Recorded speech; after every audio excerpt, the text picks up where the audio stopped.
Como decíamos antes,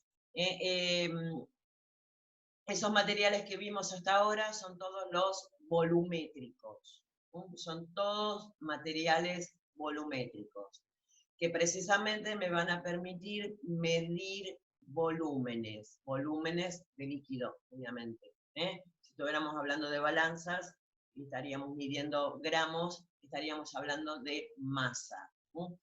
Vayan acordándose de estas pequeñas cositas porque en lo sucesivo van a ver que lo vamos a usar muchísimo. Después acá tengo toda una lista de lo que es el material no volumétrico. Vaso de precipitado, Erlenmeyer, tubo de ensayo, desecadores, embudos, cristalizadores, vidrios de reloj, papel de filtro, ampolla de decantación, aspirador de cremallera, pisetas, no pizzetas. Haría una pizzeta para ahora. Frasco, cuentagotas o con tetina, mortero y piñón, gradilla, escobillas, mecheros, telas metálicas, trípodes, bueno. Obviamente son un montón de cosas, un montón de materiales que nos vamos a tener que conformar, como hasta ahora, con los volumétricos, viéndolos en un dibujito, en una foto. Pero bueno, vamos a ir viendo un poquitito cada uno de ellos. Vamos a volver a compartir la pantalla. Y a mí lo que me interesa es que ustedes vean este. ¿Sí? ¿Alguien quería hacer una pregunta por ahí? Bueno, a mí lo que me interesa es que recuerden estos dos. El vaso de precipitado y el Erlenmeyer. ¿Por qué? Porque son dos materiales no volumétricos que siempre se los van a confundir, lo sé por experiencia, y cuando si en algún momento podemos ir al laboratorio, que yo tengo mucha fe que sí, van a ver que los vamos a usar muchísimo. Este es el vaso de precipitado. El típico vasito que seguramente vamos a ver en todos los lugares donde hay algo, material de laboratorio. Fíjense que acá hay de vidrio, hay de plástico, y que tienen una graduación. Si tiene una graduación, ¿por qué yo digo que es no volumétrico? Precisamente por lo que hablamos en la reunión anterior. El diámetro precisamente del recipiente, que hace que todo lo que yo tenga ahí adentro no tenga una precisión tan exacta como con los materiales volumétricos, que ya vimos que la característica es que eran angostitos. Estos son anchos, es un vasito. Este es más parecido a la jarra medidora que tenemos precisamente en casa. ¿Para qué me va a servir el vaso de precipitado? Obviamente para poder... ¿Qué dice? Precisamente para mezclar cosas, para combinar cosas, líquidos obviamente, o un líquido con un sólido. Vamos a ver este otro, que es el Erlenmeyer, tiene un nombre así medio raro. También hay de plástico, también hay de vidrio. También se van a encontrar con que tiene, algunos, no todos, tienen una graduación, pero volvemos a repetir, no son tan precisos como los volumétricos. Fíjense la diferencia que hay con el matraz. Fíjense que el Erlenmeyer, si bien tiene la parte de abajo ancha, igual que el matraz, el cuello es cortito.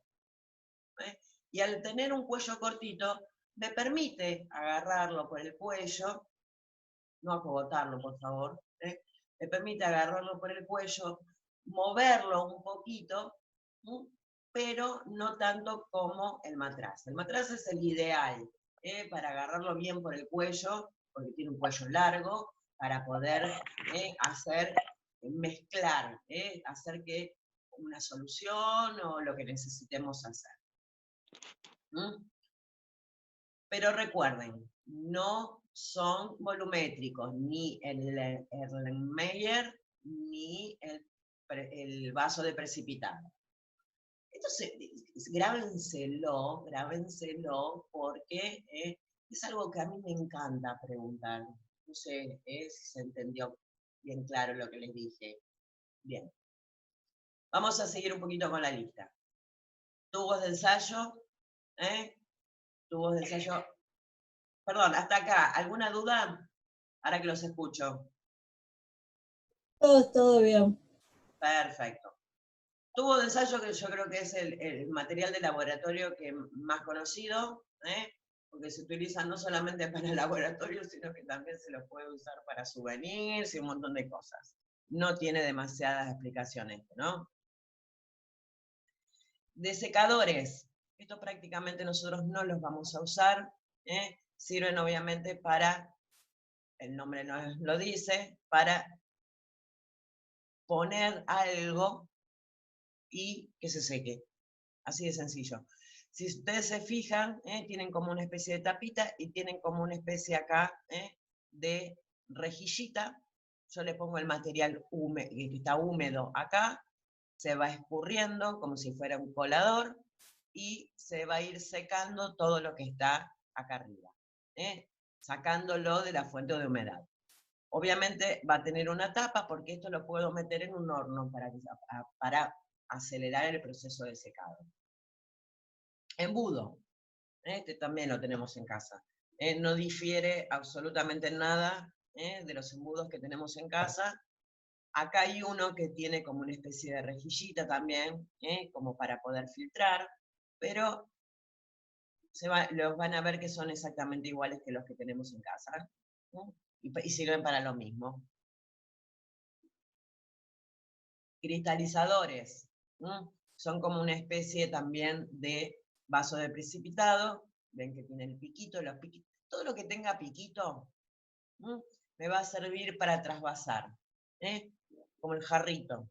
Es más fácil trasvasar un líquido con un jarrito que tiene piquito que con algo que sea redondo sin nada.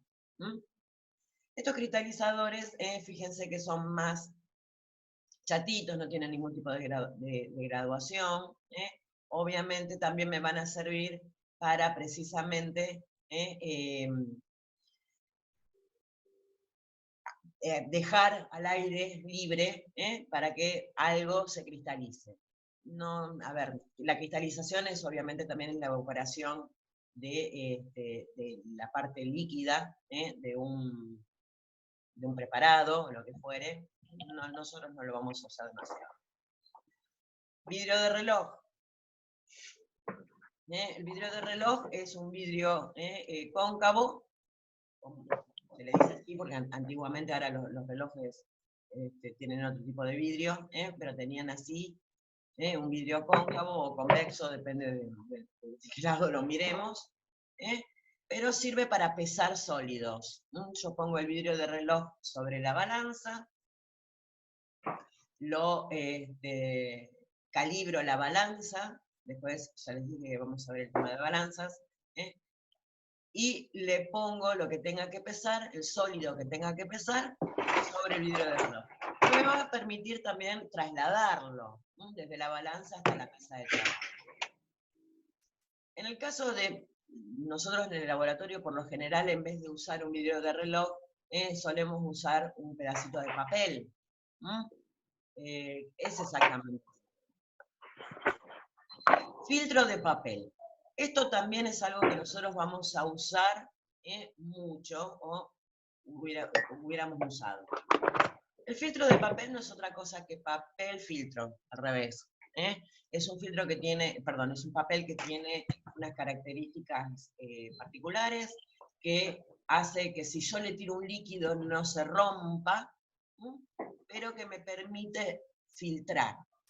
Viene a ser algo similar al filtro del café, el filtro que le pongo a la cafetera, que vieron que yo le pongo el café, le tiro el agua, sale el café, que está filtrado precisamente, pero no los granitos, esos pequeños granitos de café van a quedar ahí. Y precisamente sirve para eso.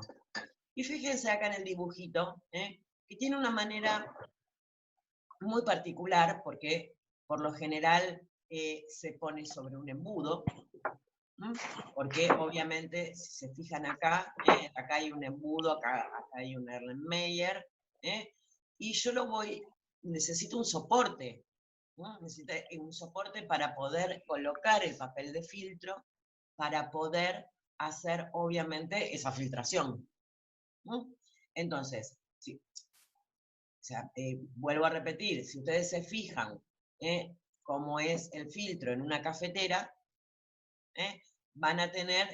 también va a tener una forma cónica, porque precisamente me va a dar la superficie de contacto entre el líquido y el sólido, como para que se filtre, perdón, se mezcle y gotee el líquido ya embebido del sólido ese que nosotros le pusimos. Entonces, acá tengo el soporte, que en este caso es un embudo, algo que esta varilla que me está soportando, que está sosteniendo el embudo, y fíjense el papel de filtro cómo está doblado. Nosotros por lo general lo que hacemos es cortar en forma circular, aproximadamente, no necesariamente tiene que ser un círculo perfecto. Primero se lo dobla por la mitad, a esa mitad se la vuelve a doblar por la mitad, y a veces se lo vuelve a doblar en más mitades, ¿no? Cosa que me quede todo como una especie de abaniquito, y después cuando lo abro, queda así.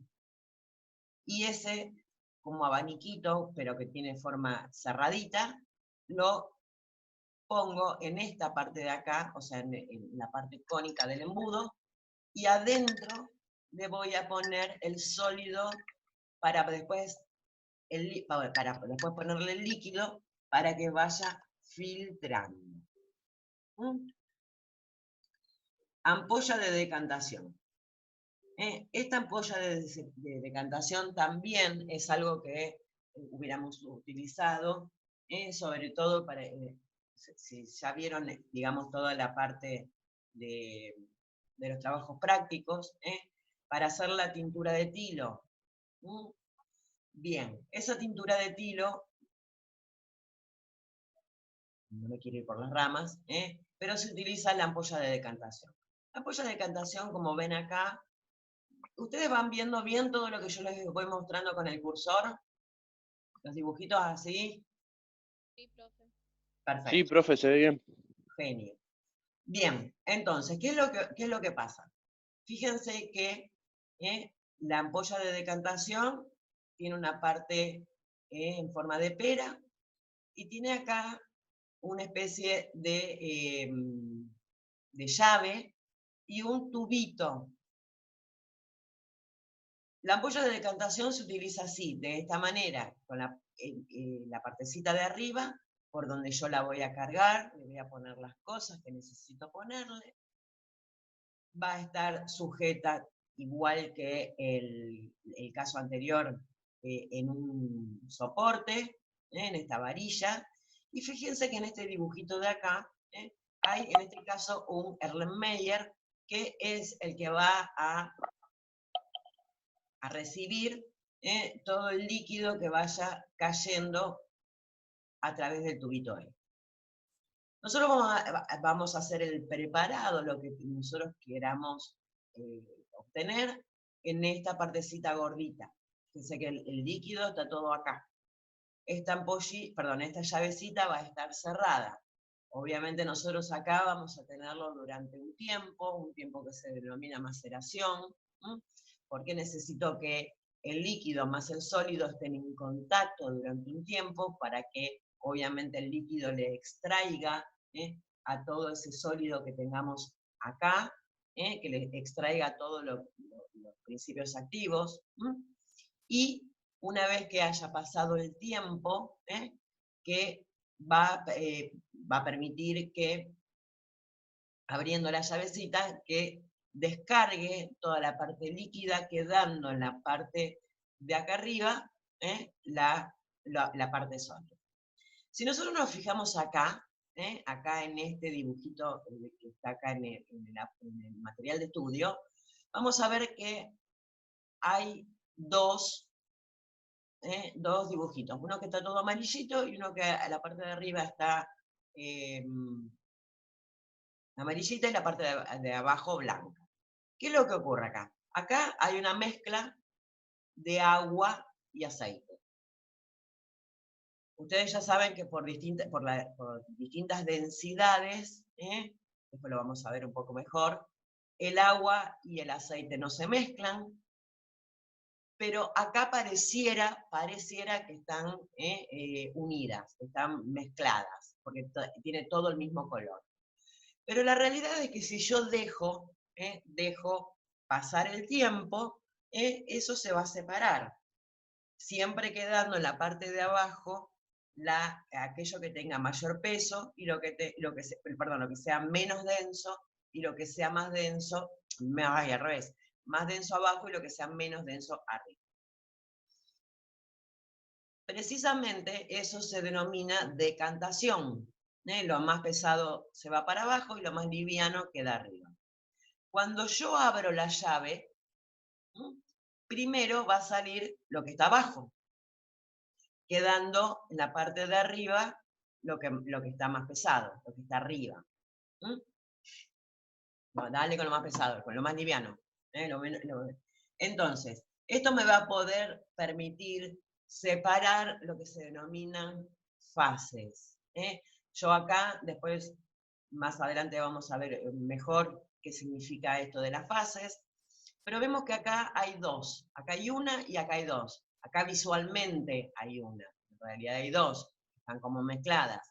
Lo dejé de cantar, esperé que se separaran, y acá ya veo dos, precisamente por la decantación.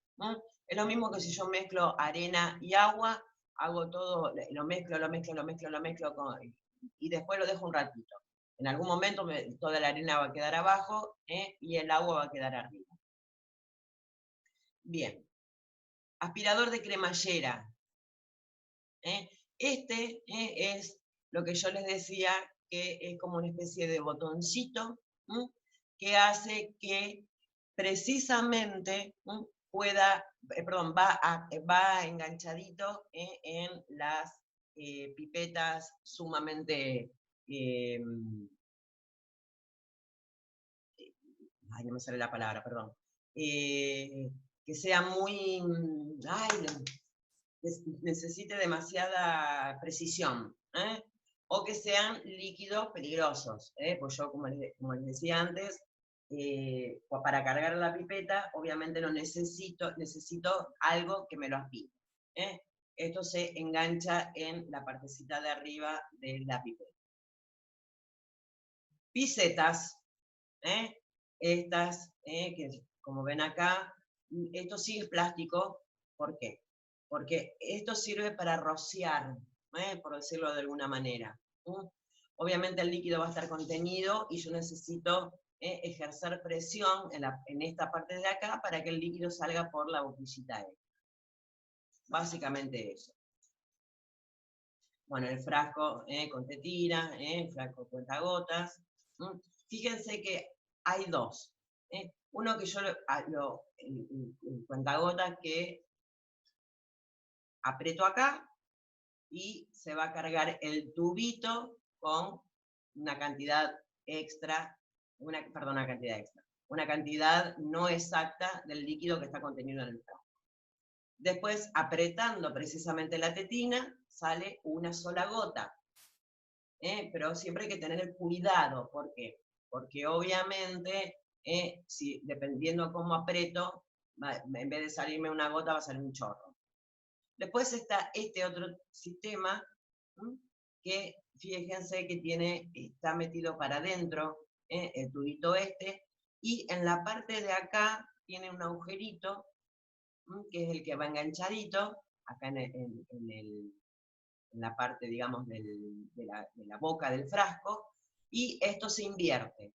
Este también tiene su riesgo, porque si está viejito, está medio roto el taponcito este, o si sacudo el frasco, también me va, o sea, volcándolo me va a salir una sola gota.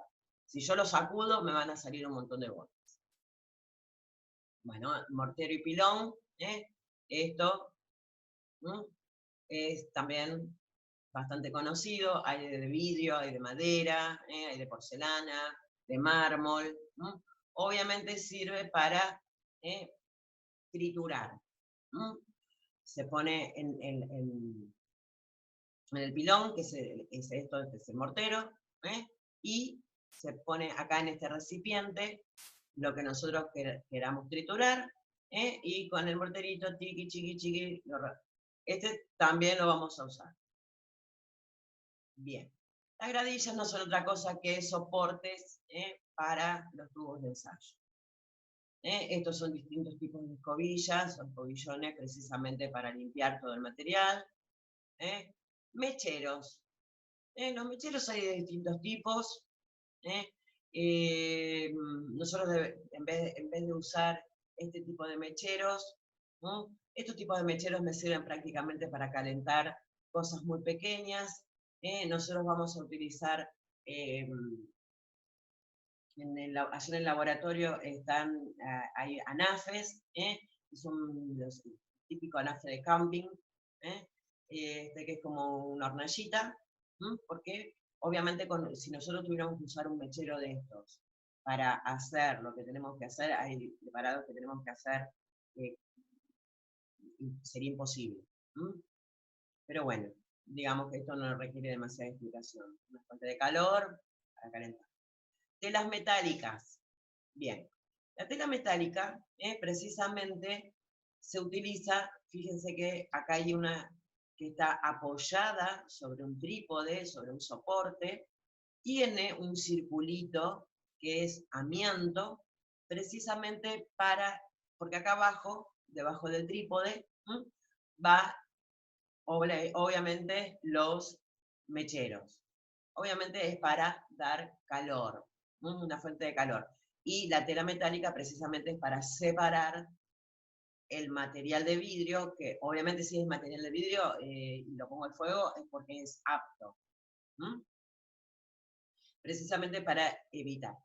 Estos, por ejemplo, o sea, si bien siguen dando vuelta, por lo general ya medio como que están en desuso, precisamente por este círculo de amianto que tienen, por la toxicidad del amianto. Bueno, el trípode, acá está el trípode con acá. Después les empiezo a hablar un poco de todo lo que es el material de porcelana.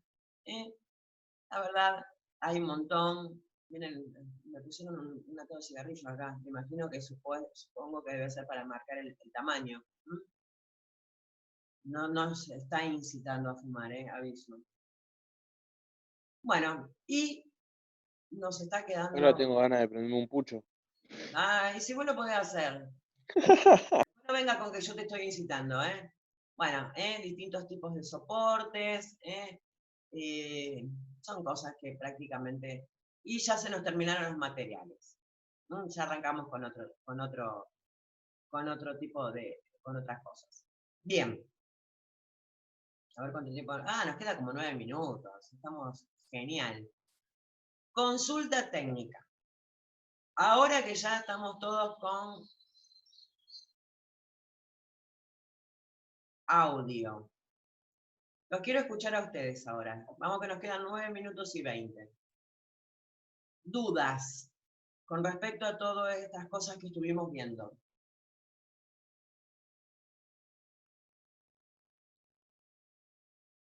¿Qué pasó? ¿Se quedaron todos mudos o perdí el audio de nuevo?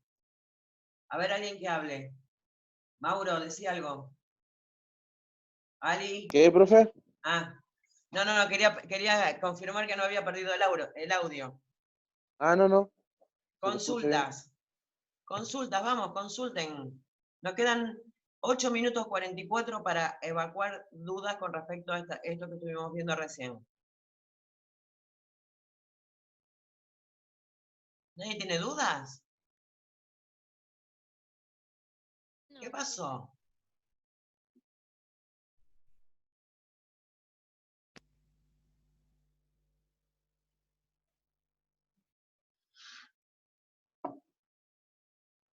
Mica, miren que ahora los tengo a todos a la vista.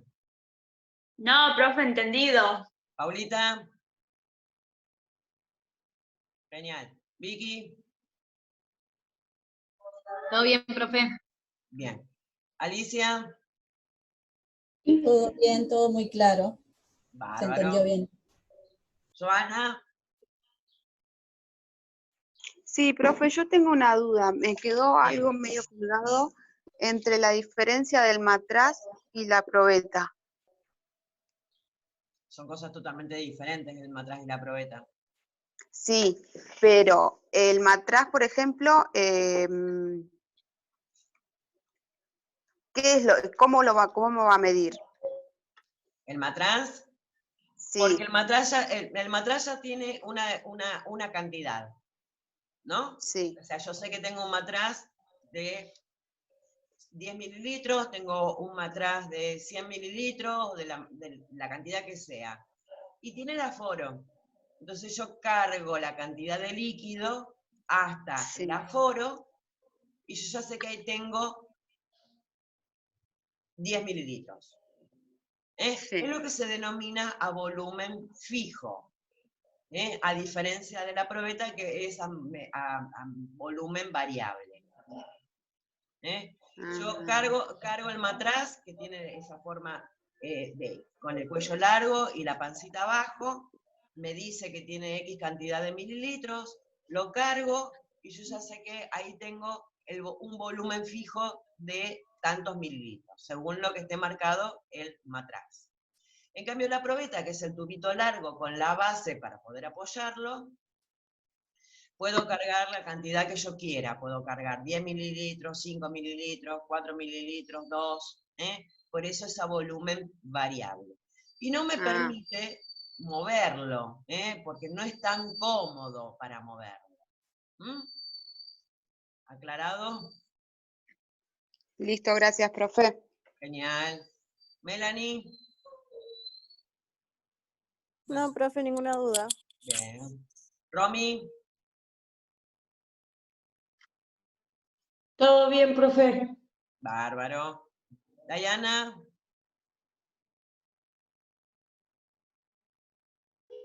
No, profe, ninguna duda. Bien.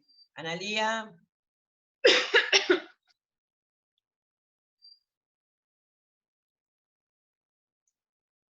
No me escuchan, Analía. A Yolén. ¿Vale?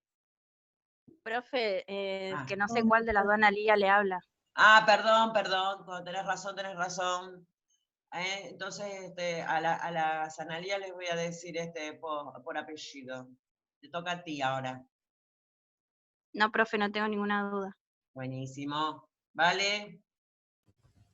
Todo muy claro, profe. Me alegro. Belén.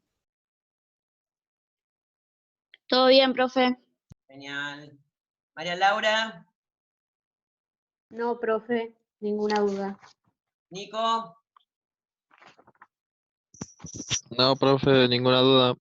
Genial. Rodrigo. No, profe, ninguna duda. Buenísimo. Mauro. No, profe. Bueno. Eli. Ninguna, profe. Yara. No, profe, todo bien. Buenísimo. Cintia, hola. Hace mucho que no sabía de vos. Hola, profe. No, está bien, gracias, está bien claro. Fabuloso. ¿Cordobés? Los alfajores. No, profe, ninguna duda. Ahora Analía Micaela. Rodas.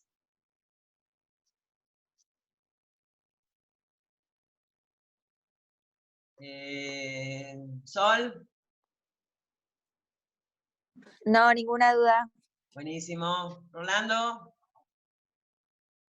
Ninguna duda. Buenísimo.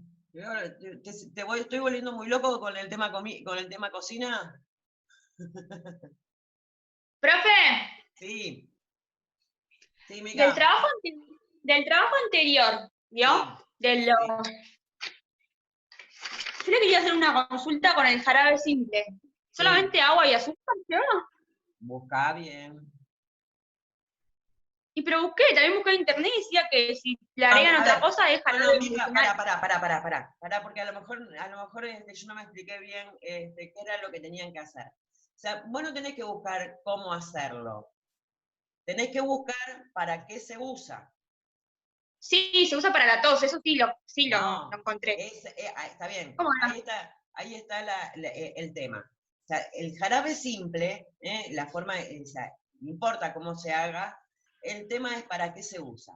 Vos me decís que es para la tos, pero la realidad es que el jarabe, esa base de jarabe simple, se utiliza para preparar todos los jarabes que se puedan utilizar. Vos pensás que en la medicación pediátrica,